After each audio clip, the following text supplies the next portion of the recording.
മുഖ്യമന്ത്രിയുടെ വരവിൽ ആലപ്പുഴ ബീച്ചിലെ കച്ചവടക്കാരെ വലച്ച് പോലീസ്. KPMS സമ്മേളനത്തിൽ പങ്കെടുക്കാൻ മുഖ്യമന്ത്രി എത്തുന്ന സമയത്ത് കടകൾ അടച്ചിടണമെന്നാണ് പോലീസിന്റെ നിർദ്ദേശം. സുരക്ഷയുടെ ഭാഗമായാണ് നടപടിയെന്നാണ് വിശദീകരണം. വൈകിട്ട് 6 മണിക്കാണ് പരിപാടി. വിവരങ്ങളുമായി ആലപ്പുഴയിൽ നിന്നും നിഷ ദിലീപ് ചേരുന്നുണ്ട്. നിഷ, മുഖ്യമന്ത്രിയുടെ വരവ്, അതിനോടനുബന്ധിച്ച് ആലപ്പുഴ ബീച്ചിലെ കച്ചവടക്കാർ അവരുടെ അടുത്ത് കടകൾ അടച്ചിടണം എന്നാണ് പോലീസ് പറഞ്ഞിട്ടുള്ളത്. കൂടുതൽ വിവരങ്ങൾ. നിഖിൽ, മുഖ്യമന്ത്രി ആലപ്പുഴയിൽ വരുന്നത് KPMSന്റെ സംസ്ഥാന സമ്മേളനത്തിന്റെ സമാപന സമ്മേളനം ഉദ്ഘാടനം ചെയ്യാനാണ്. ഞാനിപ്പോൾ നിൽക്കുന്ന ആലപ്പുഴ ബീച്ചിൽ എനിക്ക് പിന്നിലായി കാണുന്നതാണ് മുഖ്യമന്ത്രി ഇന്ന് KPMSന്റെ പരിപാടിയിൽ പങ്കെടുക്കുന്ന വേദി. ആലപ്പുഴ ബീച്ചാണ്.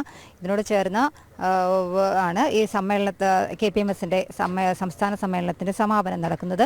മുഖ്യമന്ത്രി ഇന്ന് ഈ സമ്മേളനത്തിൽ പങ്കെടുക്കാൻ വരുന്നത് വൈകിട്ട് 6 മണിക്കാണ്. 5 മണിയാണ് ഔദ്യോഗികമായി അറിയിക്കുന്നതെങ്കിലും മുഖ്യമന്ത്രിക്ക് മറ്റൊരു പരിപാടി ചേർത്തലയിലുണ്ട്. വെള്ളാപ്പള്ളി നടേശനെ ആദരിക്കുന്ന ഒരു പരിപാടി ചേർത്തലയിലുണ്ട്. അതിനുശേഷം 6 മണിയോടുകൂടിയായിരിക്കും മുഖ്യമന്ത്രി ഈ നമ്മളിപ്പോൾ കാണുന്ന വേദിയിലേക്ക് എത്തുന്നത്. ഈ ആലപ്പുഴ ബീച്ചിൽ നിരവധി ചെറിയ കടകളുണ്ട്. പെട്ടിക്കടകളടക്കം ഏതാണ്ട് 120ഓളം കടകളാണ് ആലപ്പുഴ ബീച്ചിലുള്ളത്. ഈ കടകൾക്കെല്ലാം ഇന്നലെ രാത്രി 9 മണിയോടുകൂടി ആലപ്പുഴ സൗത്ത് പോലീസ് നോട്ടീസ് നൽകിയിട്ടുണ്ട്. അതായത് കടകളൊന്നും തന്നെ മുഖ്യമന്ത്രിയുടെ സന്ദർശനത്തോടനുബന്ധിച്ച് കടകളൊന്നും തന്നെ തുറന്ന് പ്രവർത്തിക്കാൻ പാടില്ല. ഇന്ന് രാവിലെ മുതൽ തന്നെ ഈ കടകളൊന്നും തുറക്കാൻ പാടില്ല. അങ്ങനെ കടകളെല്ലാം അടഞ്ഞു കിടക്കുന്നതാണ് നമ്മൾ ഈ ദൃശ്യങ്ങൾ കാണുന്നത്. ഐസ്ക്രീം വിൽക്കുന്ന കടകളുണ്ട്, ചായയും ബജിയും ഒക്കെ വിൽക്കുന്ന കടകളുണ്ട്. ഇതെല്ലാം തന്നെ രാവിലെ മുതൽ അടച്ചിടണം എന്ന് ഇന്നലെ രാത്രി 9 മണിയോടുകൂടിയാണ് ആലപ്പുഴ സൗത്ത് പോലീസ് ഈ കച്ചവടക്കാർക്ക് നോട്ടീസ് നൽകിയത്. പോലീസ് പറയുന്നതനുസരിച്ച് 15 കടക്കാർക്ക് മാത്രമേ നോട്ടീസ് നൽകിയിട്ടുള്ളൂ എന്നാണ്. പക്ഷേ എല്ലാ കടകളും അടഞ്ഞു തന്നെ കിടക്കുകയാണ്. ഏതാണ്ട് 120ഓളം കടകൾ ഈ രീതിയിൽ അടഞ്ഞു കിടക്കുന്നു. മുഖ്യമന്ത്രിയുടെ സുരക്ഷ പ്ലസ് കാറ്റഗറിയിലുള്ള സുരക്ഷ നൽകേണ്ട ആളായതുകൊണ്ട് ഈ അതുകൊണ്ടാണ് ഇത്തരത്തിൽ ഇവിടെ ഈ ബജിയും ചായയും ഒക്കെ വിൽക്കുന്ന കടകളായതുകൊണ്ട് ഗ്യാസ് സിലിണ്ടർ അടക്കം പ്രവർത്തിക്കേണ്ടതുണ്ട്. അതുകൊണ്ട് ഏതെങ്കിലും ഒക്കെയുള്ള സ്ഫോടന സാധ്യതയൊക്കെ കണക്കിലെടുത്തുകൊണ്ടാണ് ഇത്തരത്തിലൊരു നിർദ്ദേശം കച്ചവടക്കാർക്ക് നൽകിയതെന്നാണ് പോലീസ് പറയുന്നത്. പക്ഷേ എന്നാലും മറ്റുള്ള കടകളെപ്പോലും, ഐസ്ക്രീം വിൽക്കുന്ന കടകളെപ്പോലും ഇതിൽ നിന്ന് ഒഴിവാക്കിയിട്ടില്ല. എല്ലാ കടകളും അടഞ്ഞു കിടക്കുകയാണ്. വലിയ ഒരു കച്ചവടം പ്രതീക്ഷിച്ചുകൊണ്ടായിരുന്നു ഇനി വലിയ ഒരു പരിപാടിയാണ് ഇവിടെ നടക്കുന്നത്. 25,000-ലധികം ആളുകൾ പങ്കെടുക്കുമെന്ന് സംഘാടകർ പറഞ്ഞ പരിപാടിയാണ്. വലിയ കച്ചവടം പ്രതീക്ഷിച്ചിരുന്ന ആളുകളാണ്. അവർക്കൊക്കെ തന്നെ തിരിച്ചടി ആയിക്കൊണ്ടാണ് ഇത്തരത്തിൽ പോലീസിന്റെ ഒരു നിർദ്ദേശം വന്നിരിക്കുന്നത്. ഇന്നലെ നിങ്ങൾക്ക് എപ്പോഴാണ് ഈ നിർദ്ദേശം പോലീസിന്റെ ഭാഗത്തുനിന്നും ഇങ്ങനെ ഒരു നിർദ്ദേശം കിട്ടിയത്? 8:30 മണി കഴിഞ്ഞിട്ടുണ്ട്. ആദ്യത്തെ നോട്ടീസിൽ ഗ്യാസ് ഉപയോഗിക്കുന്നതിനെ കുറിച്ചാണ് വന്നത്. അത് കഴിഞ്ഞാൽ 3/4 മണിക്കൂറിന് ശേഷം എല്ലാ കടകളും അടക്കണമെന്നുണ്ട് രണ്ടാമത്തെ നോട്ടീസ് വന്നു. നമ്മളെ കൊണ്ട് പേരെഴുതി ഒപ്പിട്ട് മേടിച്ചുകൊണ്ട് പോയിരിക്കുകയാണ്. ഇത് സുരക്ഷയുടെ കാരണം പറഞ്ഞാണോ? ആദ്യത്തേത് സുരക്ഷയുടെ കാര്യം പറഞ്ഞു, ഗ്യാസിൻ്റെ പ്രശ്നങ്ങൾ പറഞ്ഞു. അത് കഴിഞ്ഞ് പറഞ്ഞത് മുഖ്യമന്ത്രി വരുന്നതുകൊണ്ട് മൊത്തം കടകളടച്ച് സുരക്ഷ ഇതായിട്ടാണ് പറഞ്ഞിരിക്കുന്നത്. ഞങ്ങൾക്ക് അതിൻ്റെ ഒരു മാർഗ്ഗരേഖ ഇനി കിട്ടണം. കാരണം തുറന്ന് പ്രവർത്തിച്ചാലേ ഞങ്ങളുടെ കുടുംബങ്ങളെല്ലാം പട്ടിണിയിലാവും. ഒരു ദിവസത്തെ ഇന്നത്തെ ഒരു ദിവസത്തെ കൽപ്പിച്ചെടുത്ത് വെക്കേഷനാണ്, വിഷു വരുന്നു. അങ്ങനെയൊക്കെ നമ്മൾ കച്ചവടം പ്രതീക്ഷിച്ചാണ് ഇരിക്കുന്നത്. ഇന്നത്തെ ഈ ഒരു പരിപാടിയിൽ നമ്മൾ ഒരുപാട് പ്രതീക്ഷകളുണ്ടായിരുന്നു. ആ പ്രതീക്ഷകളൊക്കെ ഇപ്പോൾ അസ്ഥാനത്തായിരിക്കുകയാണ്. ഇതാണ് എനിക്ക് പറയാനുള്ളത്.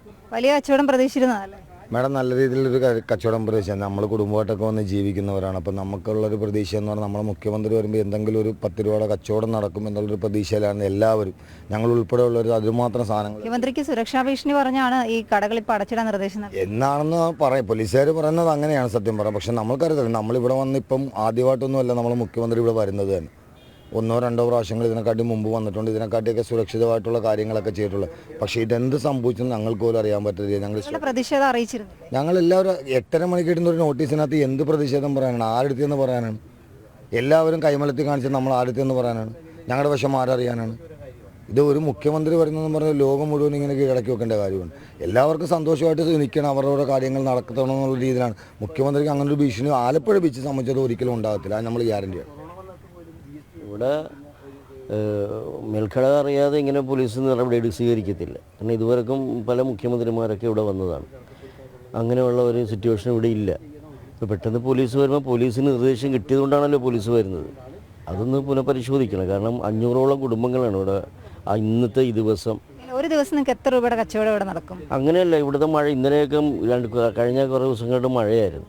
പിന്നെ ഇവിടെ നോമ്പൊക്കെ ആയിട്ട് വളരെ ബുദ്ധിമുട്ടിലായിരുന്നു. ഇപ്പോഴാണ് കുറച്ച് വെക്കേഷൻ വന്നപ്പോഴാണ് കുറച്ച് കച്ചവടം. ഈ ഒരു പരിപാടി നിങ്ങൾക്ക് നല്ലൊരു പ്രതീക്ഷ നൽകുന്ന പരിപാടിയല്ലേ? നല്ല കച്ചവടം പ്രതീക്ഷ. മുഖ്യമന്ത്രി വരുന്നതുമായിട്ട് ബന്ധപ്പെട്ട് വളരെ പ്രതീക്ഷയുള്ള ദിവസമായിരുന്നു. പക്ഷേ ഇന്നലെ രാത്രി 9 മണിക്ക് ഇങ്ങനെ കത്ത് കിട്ടിയപ്പോൾ വളരെ ബുദ്ധിമുട്ടില്ല. കാരണം സാധനങ്ങളൊക്കെ എല്ലാവരും എടുത്ത് സ്റ്റോക്ക് ചെയ്തിരിക്കുകയാണ്. എന്തെങ്കിലും കച്ചവടം നടക്കുമെന്നുള്ളത് ഇത് വെച്ച്. സാധാരണ ദിവസങ്ങളാണെങ്കിൽ വിഷയമില്ലായിരുന്നു.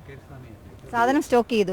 പിന്നെ തീർച്ചയായിട്ടും അതും ചീഞ്ഞു പോകുന്ന സാധനം. നമ്മളൊക്കെ ഈ ഫ്ലവർ, കോളിഫ്ലവർ, ബജിമുളക് ഇങ്ങനെയൊക്കെയുള്ള കച്ചവടക്കാരാണ്. അപ്പോൾ അതുകൊണ്ട് നമ്മൾ കൂടുതൽ സാധനങ്ങൾ എടുത്തു വെച്ചു.